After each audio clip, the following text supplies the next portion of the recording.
اعوذ باللہ من الشیطان الرجیم بسم اللہ الرحمن الرحیم وبہ نستعین وہو خیر الناصرین ومعین اما بعد موضوع گفتگو امامت امت اور آج اس موضوع کی امامت امت کی ہماری یہ پانچویں کلاس ہے۔ اس موضوع میں اب تک جو ہم نے بیان کیا ہے کہ گفتگو کے ساتھ لنک کے طور پر یا متصل کرنے کے لیے گزشتہ موضوع کی صرف ایک یا دو جملوں میں وضاحت۔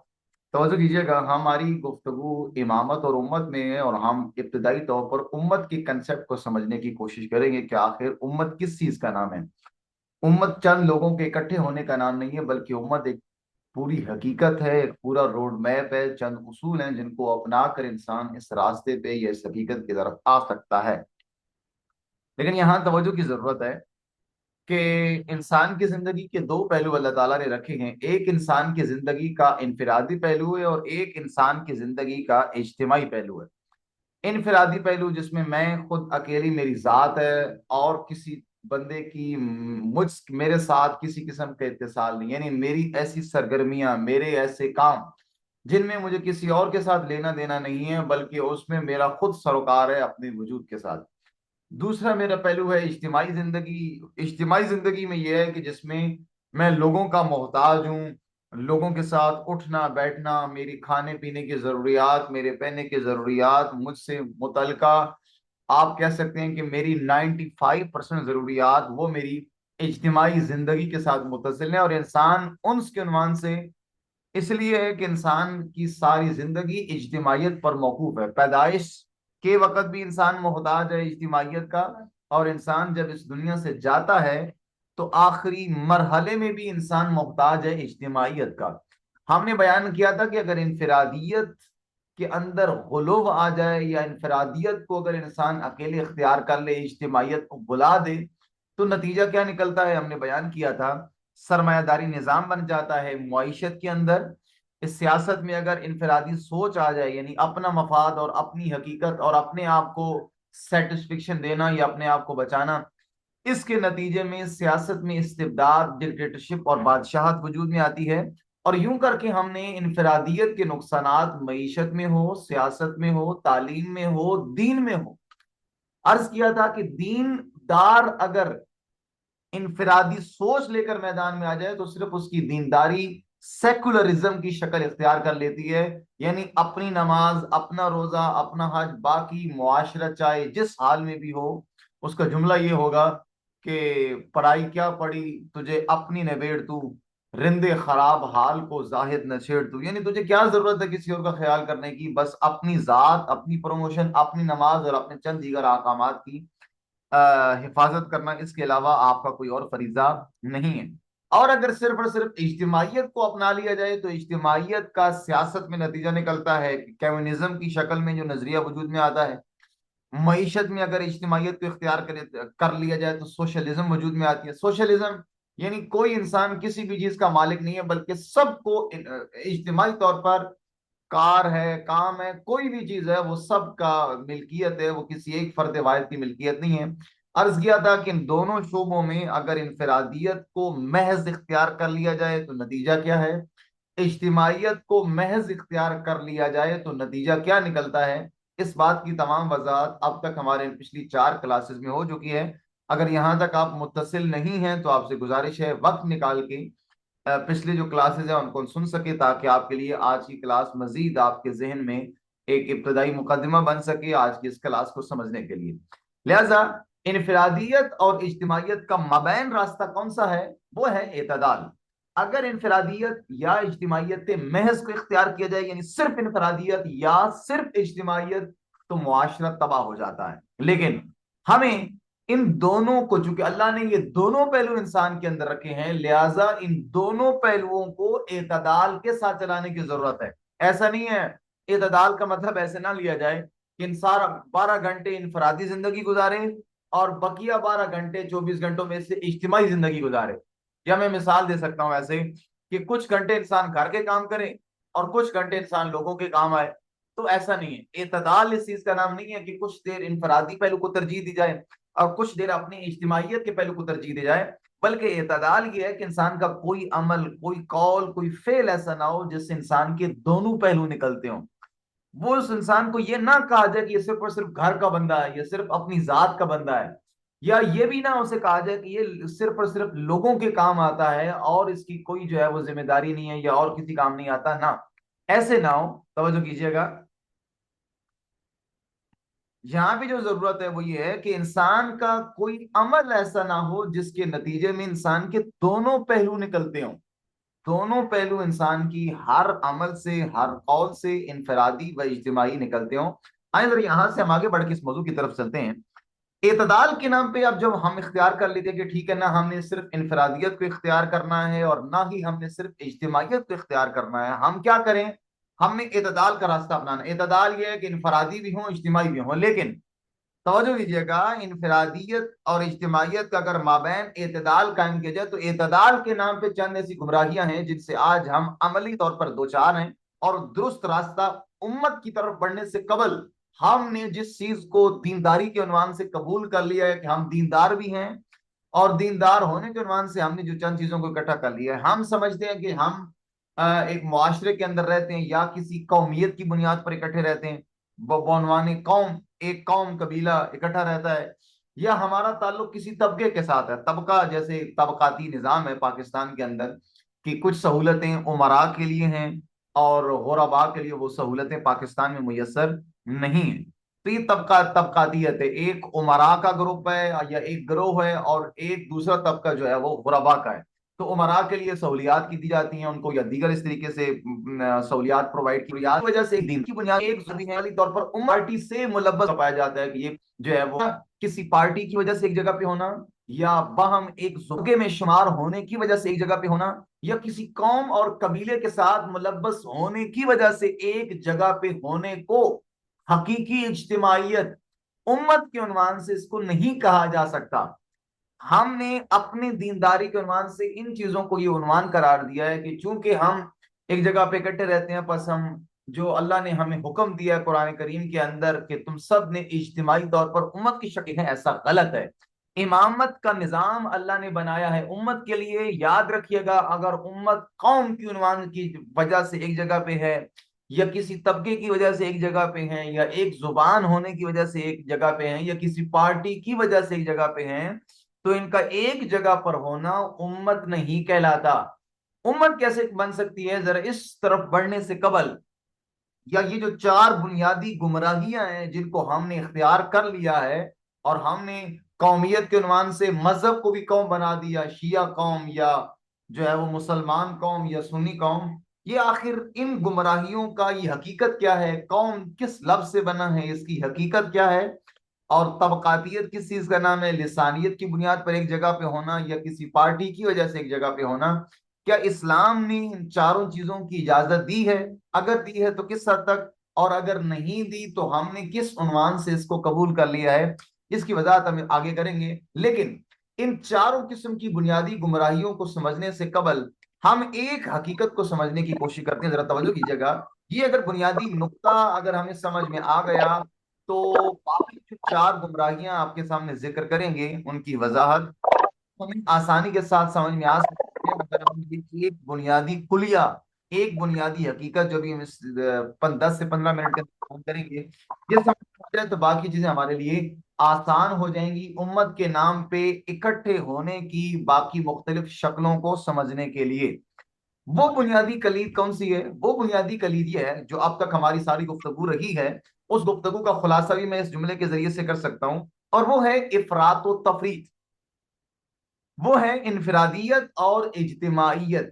اگر انسان کی زندگی کے یہ دونوں پہلو اگر ملا کر چلاتا رہے تو یہ اعتدال ہے، اور اعتدال کی حقیقی عنوان امت کہلاتا ہے۔ لیکن اگر انفرادیت کو محض اختیار کر لیا جائے یا اجتماعیت کو محض اختیار کر لیا جائے، انفرادیت کیا کہ بس مجھے صرف اپنے مفاد کے گرد گھومنا ہے، اپنی ذاتی خواہشات کو ہر جگہ پہ ملحوظ خاطر رکھنا ہے، اس کے علاوہ مجھے کسی اور چیز کو سمجھنے یا درپے ہونے یا اس کو اختیار کرنے کی ضرورت نہیں۔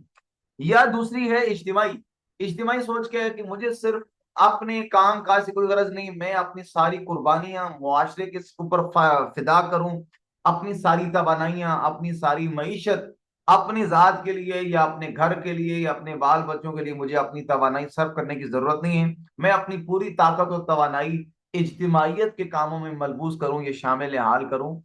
تو توجہ کیجیے گا، جب انفرادیت میں طغیان آ جاتا ہے، یعنی مفاد پرستی، اپنی مفاد کی خاطر سوچنا، کرنا، ایفرٹ کرنا یا کوشش کرنا، تو اس انفرادیت میں جب طغیان آ جائے تو اس کی ترجمان میں، جیسے ہوتا ہے نا میں نے یہ کام کیا، میں یہ کروں گا، میں نے کیا، یہ جو انا ہے، یہ انانیت کا بت ہے، یہ میں، یہ ترجمان بن جاتی ہے جب انفرادیت کسی شخص کے اندر پیدا ہو جائے۔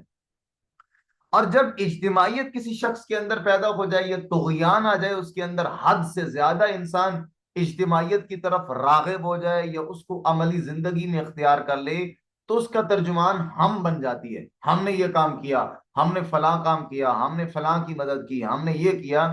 یہ ایک انسان، توجہ کیجئے گا، یہ میں سے بھی اگلا سٹیپ ہے، یہ ایک انسان بہت سارے لوگوں کی ترجمانی کر کے رہا ہوتا ہے کہ یہ ہم نے کیا، ہم نے کیا، فلاں نے کیا۔ اس طریقے سے توجہ کیجئے گا، میں اور ہم کی تھوڑی سی وضاحت ذرا ہو جائے آپ کے سامنے، تاکہ یہ مطلب زیادہ ہمیں وضاحت کے ساتھ آ جائے۔ میں کسے کہتے ہیں؟ میں یعنی انانیت، اپنی انا کی تعریف کرنا اور اپنے آپ کی پروموشن کرنا، اپنے آپ کو پروموٹ کرنا ہر جگہ پہ، کہ یہ کام میرے بغیر ہو ہی نہیں سکتا تھا، لہذا میں نے کیا۔ اور ہر انسان جب جس کے اندر انفرادیت پھول جائے اور وہ ہر کام میں اپنا مفاد دیکھتا ہو، اپنی خواہشات کو دیکھتا ہو، یا اپنی ذات کی پروڈکشن چاہتا ہو یا پروموشن چاہتا ہو، تو وہ ہر جگہ پہ اپنی انانیت کا سہارا لیتا ہے۔ وہ کسی اور چیز میں مدغم ہونے کی کوشش نہیں کرتا یا کسی اور چیز میں شامل ہونے کی کوشش نہیں کرتا۔ اس کا وتیرہ یہ ہوتا ہے کہ میں صرف اور صرف اپنی ذات کی تعریف کروں یا اپنی ذات کی جو ہے وہ وضاحت کروں، مجھے اس کے علاوہ کسی اور چیز کی طرف جانے کی کوئی ضرورت نہیں۔ میری آواز آ رہی ہے آپ سب کو؟